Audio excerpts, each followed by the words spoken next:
Ange, very nice to meet you. Congratulations on a lovely start of the season. The first thing I wanted to ask you is not really a week's going by at the minute without there being some kind of analysis or discussion or examination of Ange ball as a concept. Is that something that exists to you? Like, is it a definable thing, or is it just something that people say? No, I think there's definitely, I'd like to think there's something there that we work on a weekly basis. It's not just random sort of events. But at the same time, it's what I love about football. It's kind of it's got its own life, and I often say to the players that what we do during the week and the information we give them is kind of preparing them for an exam. But like all exams, you don't know what the questions are going to be.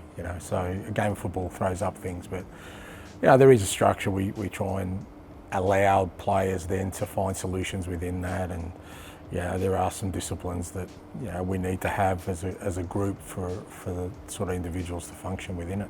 When you're coming into a group, obviously there's quite a lot you've got to sort of like get on board with them, and you've got to get them up to speed. What are like the personality traits you look for in players that sort of say to you straight away, this is going to be a good fit for that player, or I'm going to have a lot of work to do? Yeah, look, I mean, firstly, I don't see them as players, they're people, and particularly when you get to this level, there are so many wonderfully talented footballers around the world. It's people talk about recruiting. It's pretty hard to get it wrong. They're all pretty good, but it's more about then the fit. Do they fit A into the football we want to play, and B, are they the kind of personality, character? And I think that's a big one for me, because the way we play, you need to have a certain mindset as an individual, as a person. To be brave, to want to sort of challenge yourself on a daily basis. And that's why, before we sign anyone, I kind of always have a little bit of a chat to the player, just to get a feel for the kind of person they are, and not pass judgment on them. Just think, do they really understand what's their motivation for coming to us? And I think it's an important part of what we do. You were a left back, I'm right in saying. How would you have found playing in the kind of football you like to coach? Would you enjoyed it? I would enjoy the training, because I hated running, mate, which is not great for a footballer. And don't look at me now, I was a decent runner, I was in decent shape, I was a fullback, that loved to get forward, but I could never understand why we used to run at training without the ball, just run for kilometres and kilometres, and I hated it, and I've taken that into my sort of coaching philosophy, that everything we do at training is going to be around the way we want to play our football, and so I would have enjoyed training, but fair to say, as an inverted fullback, I'd be lacking a fair bit of the qualities needed. I probably would have ruled myself out. Just to flip that question on its head then, if you were given Ange Postecoglu, the player, as a coach now, what would you have made of him? Doesn't like running enough?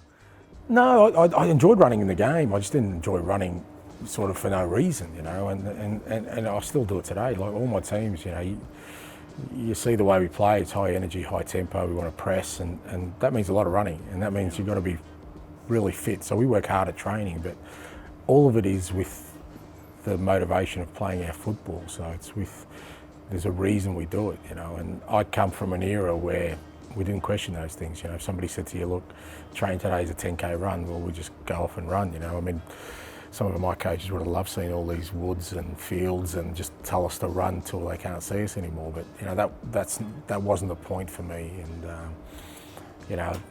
that's why I've tried to take into my sort of coaching and management style, is to give people a reason to do what I want them to do. I'm going to apologise in advance for the pronunciation here, but I was reading that there's a Greek sort of term, katibala. Is that right? Yeah, that was wrong. Wrong. No. It's close. It's good. It's what my father used to tell me all the time, right? Katibala, which means. That's close. Yeah, you were close. Not bad. It just means keep the ball on the deck. Keep the ball on the ground. He just said to that was his philosophy around football, was that if the ball's on the grass, that's when the magic happens. Why you've got to kick it long and put the ball in the air, and that was constantly a phrase he'd tell me, even when I'd already sort of established myself as a manager. That's the only piece of advice he'd constantly give me. Was it sort of like, does it go sort of beyond being a football mentality? Because I read somewhere that it's actually got like a slightly deeper meaning to it. Like it's a good way of sort of approaching life. Just like try and keep it simple and do your best work.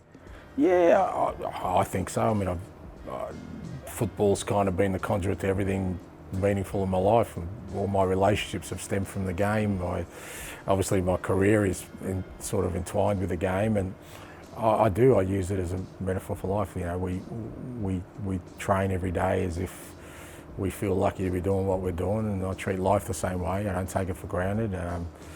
You know, I want to try and, you know, achieve, you know, things that haven't been achieved before in my professional life, and I want to take that into my personal life and try and live every day to its fullest, and my family. And so for me, there is a synergy there, and I think that helps because ultimately, you know, when I talk to a group of players wherever I've been, I think the one thing they come away from is that what I say, I mean. You know, it's me. It's genuine. I'm not saying it just to get a reaction or because I'd heard somebody else say it.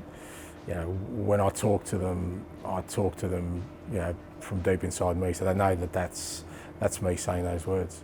You're saying before that you want to achieve something for yourself, for your family. Do you feel like you're in the right place now to go and do all that? Is this the club where you can achieve the things you want to achieve? I think I've done it my whole career, mate. You know, I've never felt the need to sort of validate it because I hadn't done it at a level people think you need to do it. You know, all the football clubs I've been at, I can comfortably say, you know, if I go back there, I'll be welcome back because I've made an impact, and this is another opportunity to do that.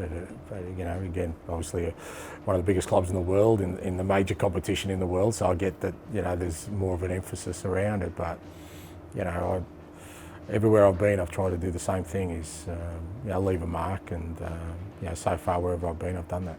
Okay, it's been difficult. It's been different to settle in this job as it has been to others, or have you done largely the same things? No, it's pretty much the same, mate. I mean, every club that I've been has kind of been a different challenge. Don't get me wrong, but the way I go about it is pretty much the same. Is, you know, to come in and you know, as quickly as possible, try and gain the trust of all the people involved. You know, players, staff, the supporters. You know, everyone involved in the football club. You know, how quickly can I get them to believe in me? Because that's where it kind of begins and ends. Because you can have all the knowledge in the world, but if people don't really resonate or believe in you, mate, it's a lost cause. So, you know, everywhere I've gone, that's always been my major sort of priority and focus at the beginning. Is, you know what, get people to believe in me, and then the rest will come. How have you found that challenge of getting them to believe in you with this group in particular? Have they been easy to work with? Not dissimilar to in the past, because again, there's been a kind of, you know, consistent pattern in that I've always gone into clubs after, you know, some pretty disappointing times, which, and for the most part, people are looking for something in that moment. It's about sort of me trying to, you know, whatever sort of dark cloud may be over the place, to try and lift that, and it's been no different here. Yeah, the players have been outstanding, the staff have been brilliant. I mean, we've obviously brought new staff in as well, which has helped, I think, because you do have to change things. You just can't go in, even though I've pretty much go in on my own, is to still bring some new faces into the environment. And, you know, everyone at the club's been great, just sort of in at least having an open mind to listen. That's all you can ask for. You can't just expect people to follow you from the first day when you say what you want to do. If they're prepared to listen, then, you know, you've got a sort of a starting point for everything you want to do. Final question then, how far do you think this group can go? Obviously it's early days, but the start's been really good. Who knows, mate? Why would I bother putting a limit on it? You know, like, it's just, you know, again, when I started 26 years ago, if somebody said to you, you know, even yourself, you're probably, what, 5 at the time, but anyway, somebody a bit older, you know, this bloke's going to end up managing one of the biggest clubs in the world after managing one of the most famous clubs in the world, and he's going to have all this success. You put have said, nah, that ain't going to happen. You know, that's a Hollywood script. So I've kind of learnt in my life not to put a limit on where I'm going to end up. I'm not going to put a limit on what this football club can do. Well, thank you so much for ballparking me around 30. Good man. Thank you, Thanks mate. very much. That's all right.